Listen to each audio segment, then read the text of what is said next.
Le ministère est parsemé de défis éthiques qui peuvent devenir des pièges si les leaders chrétiens n'y naviguent pas avec précaution. Les questions relatives au pouvoir, aux finances ou à l'argent et à la pureté sexuelle exigent de la discipline, de la vigilance, de l'intentionnalité et l'aide du Saint-Esprit. Ces domaines de vulnérabilité, s'ils sont mal gérés, peuvent causer de profonds préjudices aux individus, aux communautés et à la réputation des leaders et de l'Église. Il est donc essentiel d'élaborer des stratégies pour incarner la sainteté et préserver l'intégrité dans ces domaines critiques. Bienvenue dans Je crois donc je parle.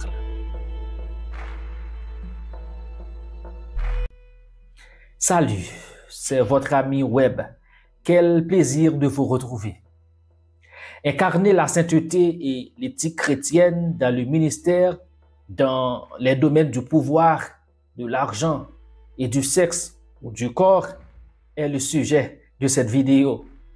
Merci d'être fidèle à Je crois, donc je parle. En d'autres termes, nous allons explorer comment maintenir la sainteté et l'intégrité éthique dans le ministère, en abordant des défis spécifiques dans les domaines du pouvoir, de l'argent et du corps, de la pureté sexuelle, en nous efforçant d'incarner le caractère et les principes du Christ. Nous pouvons remplir notre rôle de leader qui guide les autres par nos paroles et le témoignage de nos vies. Incarner la sainteté et l'intégrité dans le domaine du pouvoir. Pour administrer et édifier son Église, Dieu a délégué des pouvoirs à des ministres appelés pasteurs, prophètes, docteurs, évangélistes et apôtres, selon Éphésiens 4, verset 11. Ces ministres sont censés refléter la gloire de Dieu dans l'exercice de leur pouvoir. Cependant, le pouvoir reste un domaine important, souvent identifié comme un piège éthique dans le ministère, nécessitant une maturité morale. Selon Sandra Wheeler, la maturité morale ne consiste pas à être incorruptible. Elle consiste à connaître ses faiblesses et à être attentif aux premiers signes de rupture des limites qui protègent le ministère. En d'autres termes, l'exercice du pouvoir exige une navigation prudente pour incarner la sainteté et l'intégrité morale. La sainteté dans l'exercice du pouvoir commence par la reconnaissance du fait que toute autorité appartient en fin de compte à Dieu. Voir Romains 13, versets 1er et 1 Corinthiens 12. Dans cette perspective, les leaders spirituels sont les intendants de cette autorité, appelés à l'utiliser pour l'édification et le service des autres, et non pour un gain sordide ou un contrôle personnel. Leur rôle consiste à servir les gens plutôt qu'à régner sur eux. Cela signifie qu'ils sont appelés à exercer leur autorité avec humilité et responsabilité, en veillant à ce que les décisions reflètent les valeurs de justice, en donnant la priorité aux besoins et aux intérêts des autres et à l'amour tel qu'il a été modelé par la vie et les enseignements de Jésus, selon Matthieu 20, versets 20 à 28. Les leaders chrétiens doivent s'efforcer de créer un environnement où le pouvoir est partagé en promouvant une culture de collaboration. Ils doivent résister à la tentation de dominer ou de manipuler les personnes que Dieu a placées sous leur leadership. Dans son livre « Au nom de Jésus, réflexion sur le leadership chrétien », Henry Nouwen réfléchit sur certains principes du leadership chrétien tels que l'amour, l'humilité et la communauté. Nouwen affirme qu'un leadership chrétien authentique consiste à se laisser guider par Dieu, à résister à la tentation du contrôle et à se concentrer sur les relations. Son expérience auprès des handicapés mentaux dans les communautés de l'Archer lui a appris que le leadership n'est pas une question de pouvoir, mais de collaboration. Il souligne l'importance du partenariat dans le ministère, où les leaders et le disciple ou le suiveur marchent ensemble pour servir Dieu, en écho au modèle de leadership serviteur de Jésus. De manière plus précise, Nouwen écrit: il semble plus facile d'être Dieu que d'aimer Dieu, plus facile de contrôler les gens que d'aimer les gens, plus facile de gagner la vie que d'aimer la vie. Fin de citation. La triste réalité évoquée par Nouwen nous amène à réfléchir à l'importance de préserver notre intégrité dans le ministère. En d'autres termes, comment pouvez-vous préserver votre intégrité dans l'exercice du pouvoir? Pour préserver votre intégrité et celle du ministère dans lequel vous êtes impliqué dans l'exercice du pouvoir, vous pouvez mettre en place les limites suivantes. À noter que les limites ou barrières que nous allons évoquer sont tout à fait relatives. Vous pouvez les élaborer ou ajuster en fonction de votre contexte. Première limite, établissez des structures de redevabilité. Vous pouvez prendre la décision de vous entourer de mentors et de pairs de confiance qui peuvent remettre en question vos décisions et vos motivations et veiller à ce que les contrôles et des équilibres soient en place. Soumettre des rapports réguliers à vos supérieurs hiérarchiques peut aussi vous aider considérablement. L'idée, c'est que vous avez besoin de quelqu'un qui veille sur vous, à qui vous pouvez rendre compte. Car l'exercice du pouvoir sans redevabilité est dangereux et potentiellement voué à des dérives parfois irréversibles. Deuxième limite, pratiquer une prise de décision transparente.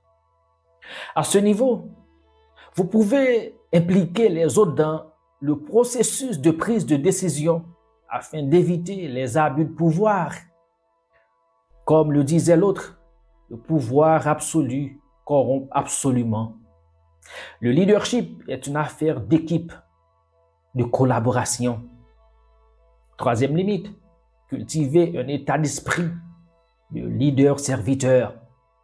Efforcez-vous de modeler le leadership de Christ, celui qui n'est pas venu pour être servi, mais pour servir, selon Matthieu 20, verset 28. En ce sens, saisissez toutes les occasions qui se présentent à vous pour servir dans l'amour, l'humilité et le respect. Quatrième limite, gérez les intérêts personnels. Évitez les situations où vos intérêts personnels entrent en conflit avec vos responsabilités pastorales ou ministérielles. Une bonne délégation est nécessaire dans ce cas. Cinquième limite, prenez vos responsabilités. Assumez la responsabilité de vos actes en évitant la manipulation, la partialité et l'abus de pouvoir. Sixième limite, évaluez vos pratiques de leadership. Vous devez évaluer régulièrement vos pratiques de leadership pour corriger ce qui doit être corrigé, définir de nouvelles stratégies. La limitation pour les postes d'autorité comprend l'élaboration de descriptions de postes avec des résultats attendus, DPRA, afin d'empêcher la consolidation à tout prix du pouvoir. Tout comme le pouvoir, l'argent est également un domaine majeur dans le domaine de l'éthique, causant la chute de nombreux dirigeants.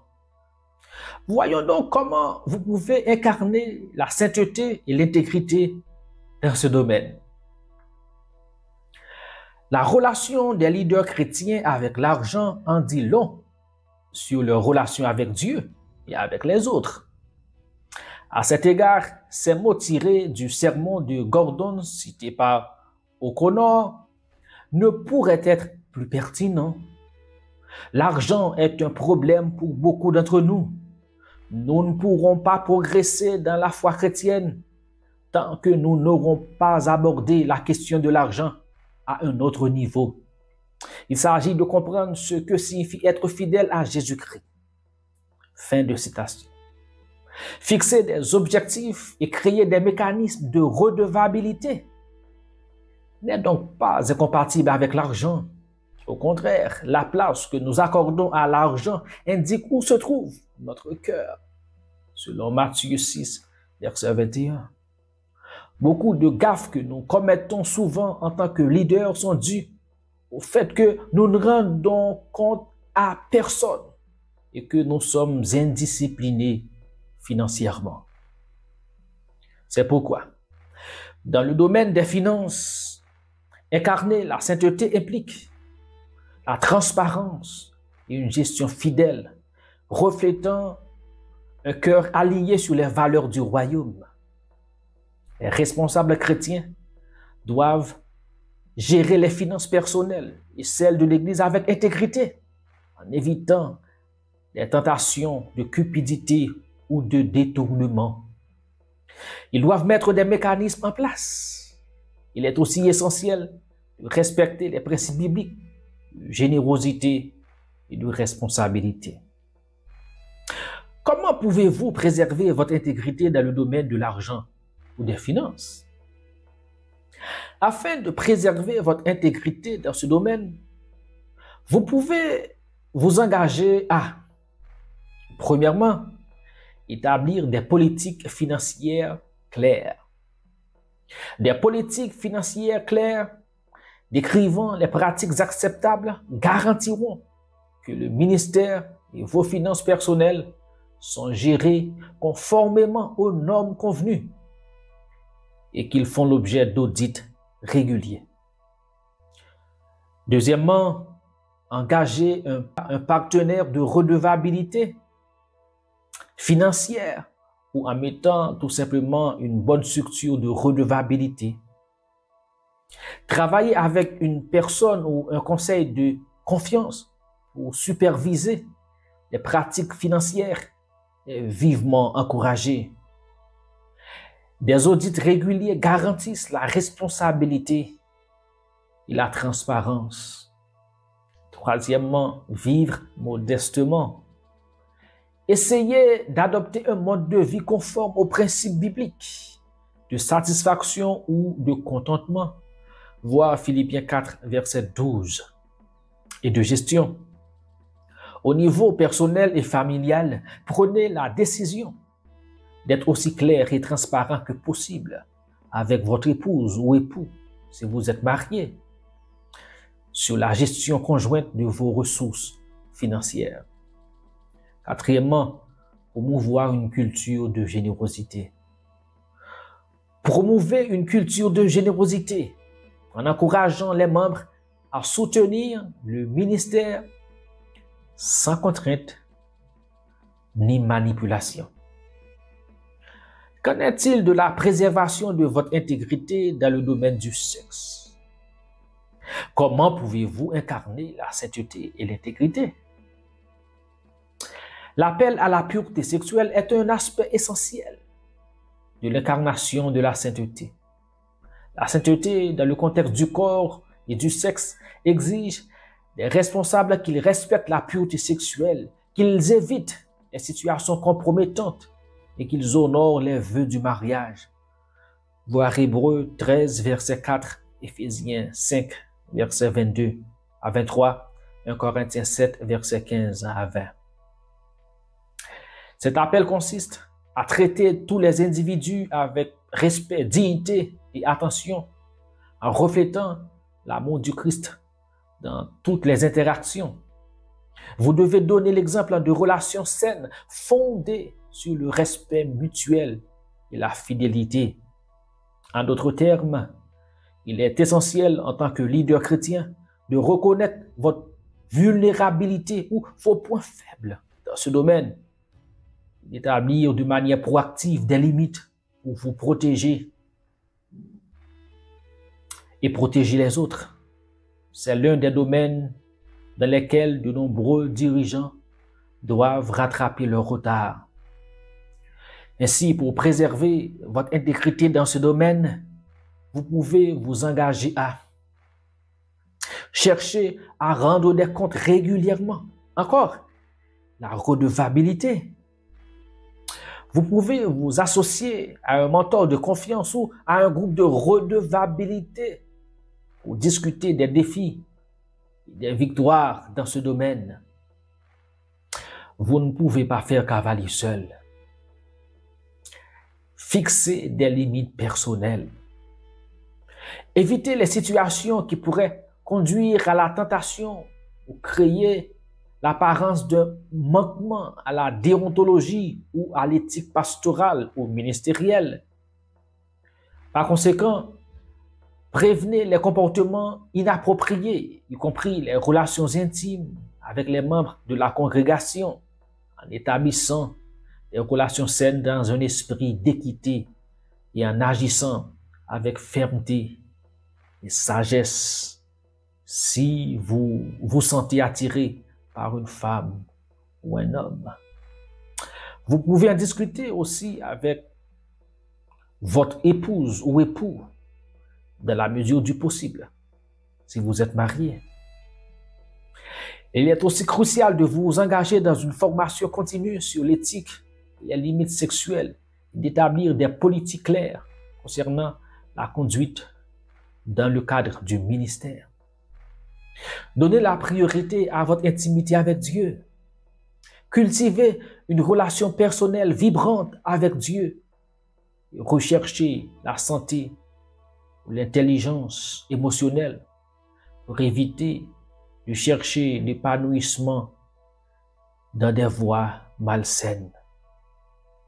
Enfin, en tant que leader chrétien, nous sommes confrontés à des pièges éthiques importants liés au pouvoir, à l'argent ou au corps ou au sexe. En incarnant la sainteté par un leadership au service des autres, la transparence financière et personnelle, et par la puissance de l'Esprit Saint, celui qui a ressuscité le Christ d'entre les morts, nous pouvons maintenir l'intégrité morale.